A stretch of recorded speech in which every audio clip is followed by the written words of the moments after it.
What's going on, guys? It's Jake. We're back in for another YouTube video. Today, Zach is here. We're going to be working on the intake tube that is going to feed the cold air into the engine, ideally from outside of the engine bay. So we're not going to have all that heat soak from everything else. But today we're going to be working on that. In the last video, I didn't get to show you guys my air filter, and this thing is actually pretty large. I can't remember the dimensions, but I'll put a link for it down in the description. So it's going to be sitting right about here somewhere. So last video, we didn't, I don't think I filled you guys in, but we went ahead and cut this area out. There was like a couple channels here. So this piece was in here like this. And as you guys can see, it would be impossible to get a 4-inch pipe through there with this stuff there. So we went ahead, chopped that out along all of the circles, so that way it kind of looked a little better. And we still have to deburr the edges and stuff, but we have all of our pipes from Vibrant Performance. We just haven't figured out exactly how we're going to make the 4-inch pipe go down through the fender well yet, as far as the bends and the angles and stuff. So we're going to get into that here shortly. Also, today we're going to be making a bracket for the catch can setup. Ideally, hopefully, once we get done the intake tube, we'll see how far we get with that, and then we'll come over to the catch can setup. And then if we get past all that stuff today, then I have one more thing that I'm not going to tell you guys about yet, but stay tuned and we'll fill you in a little later. So I'll catch you guys up when we start making the intake tube, and we'll get some good welding on video and stuff, so stay tuned.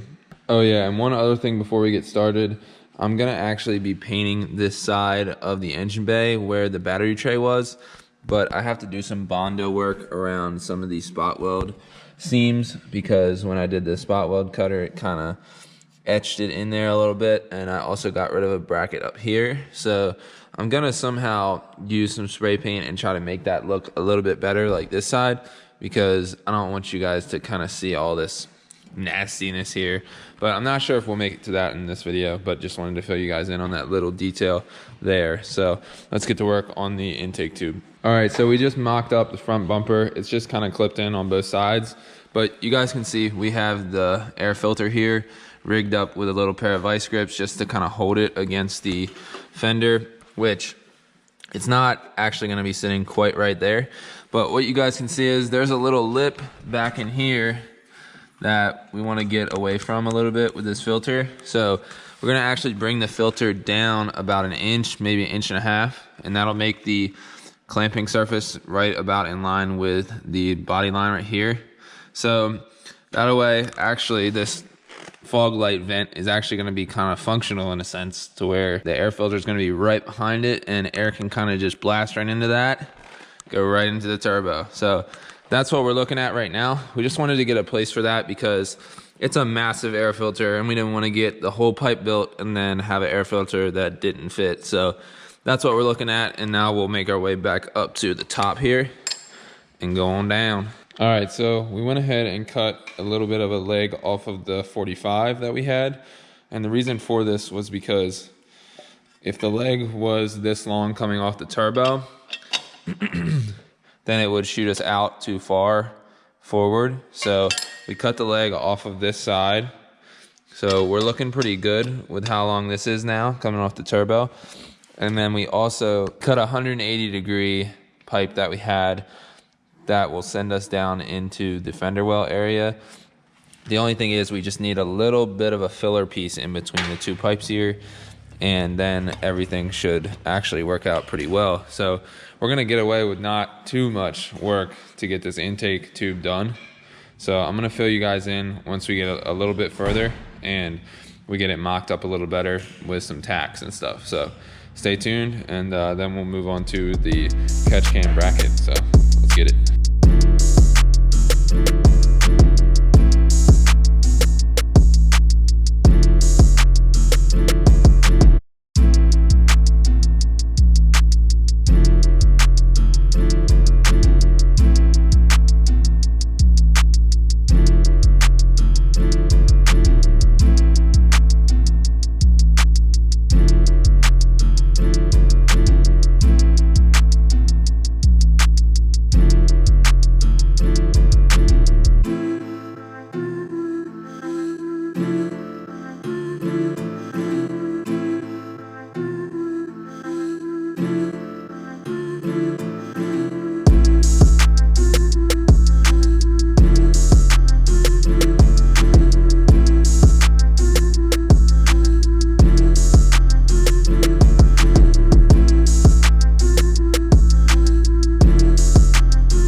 pipe is looking right now. We have that 45 we were talking about, then a little straight piece right to our 90.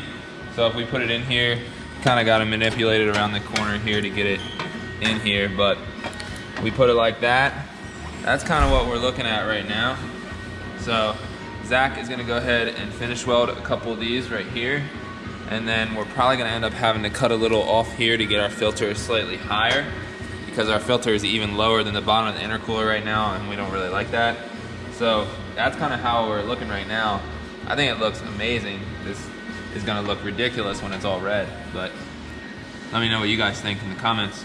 Let's get this done. So it's been a little while since I filled you in, but check out this masterpiece that Zach and I came up with for the intake tube. So we basically used a 45 here, little straight piece here, straight to our 90, down to our fender area. So I'm super happy with how this came out, and actually everything fits perfectly. We know that the tire also won't hit the air filter, and as you can see right here, we did a little no-see bracket. So from the top, you can't even tell that this bracket is even in here.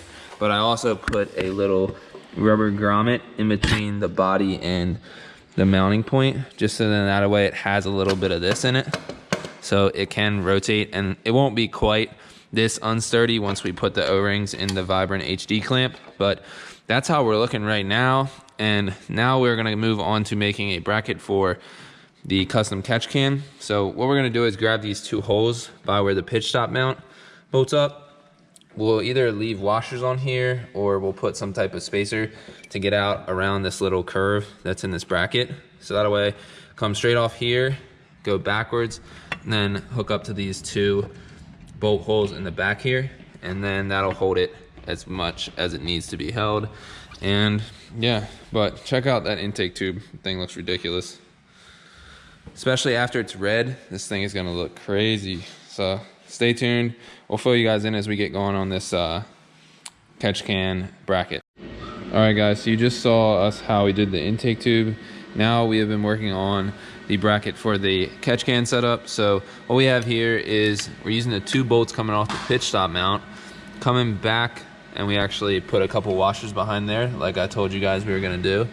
Coming straight back, straight upwards vertically to catch the bracket on the catch can.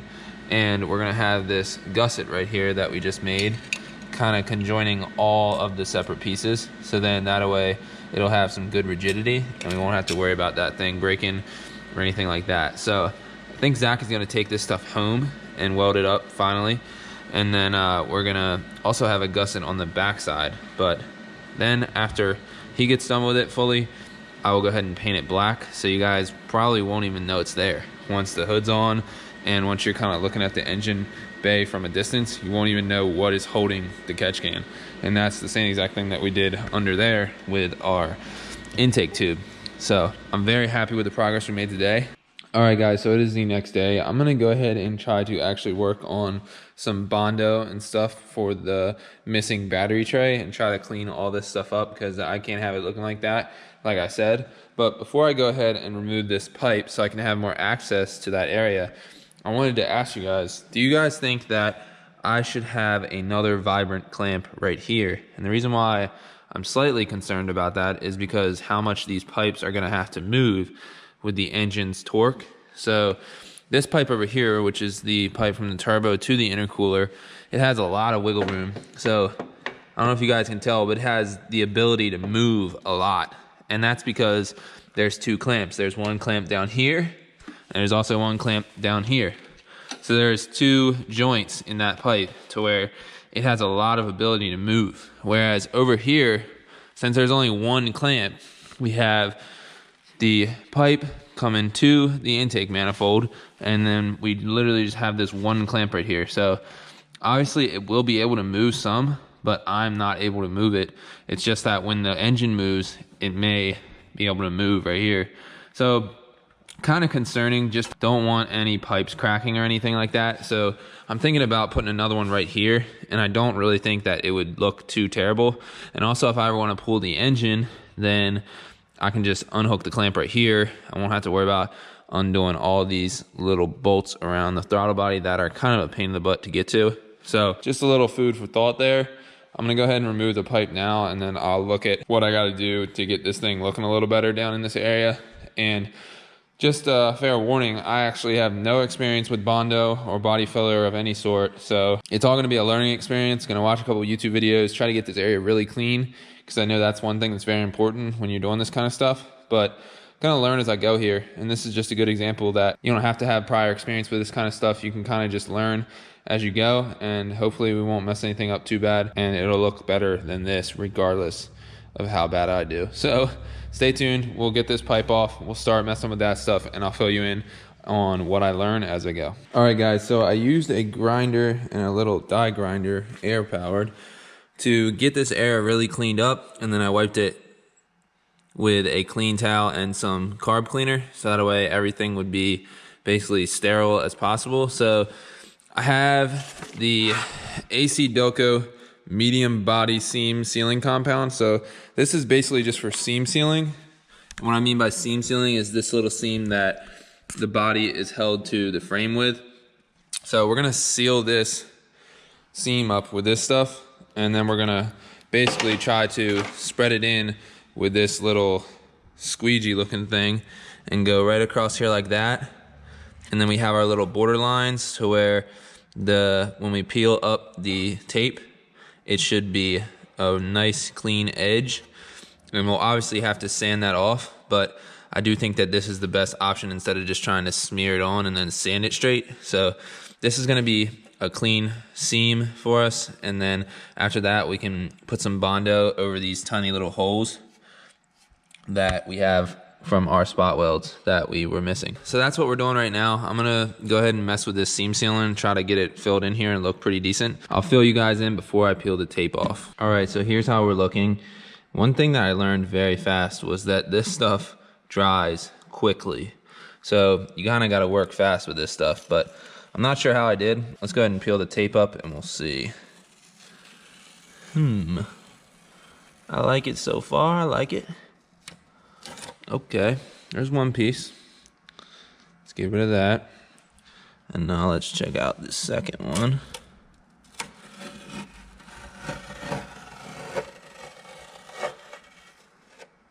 Okay, actually doesn't look too bad. So now we're gonna have to wait for that to dry just a bit, and then we'll be able to sand it flush with the rest of the panel. But we don't want that seam to show through there. So we gotta be very gentle with the top layer, because the top layer doesn't have a whole lot of the seam sealer on it.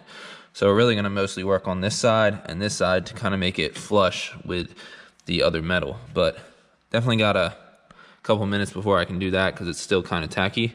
But I'm gonna go ahead and mess with some Bondo in a couple areas. Now the tricky part about Bondo, I think, is that you have to mix the two compounds together to make it hard. So if you put too much hardener in it, it might be hard too fast. If you don't put quite enough hardener in it, it might not ever get hard enough. So that's kind of the tricky part. I haven't even messed with it at all yet, but I have the materials, so I'm gonna go ahead and fool with it now. Guys, so here's how we're looking.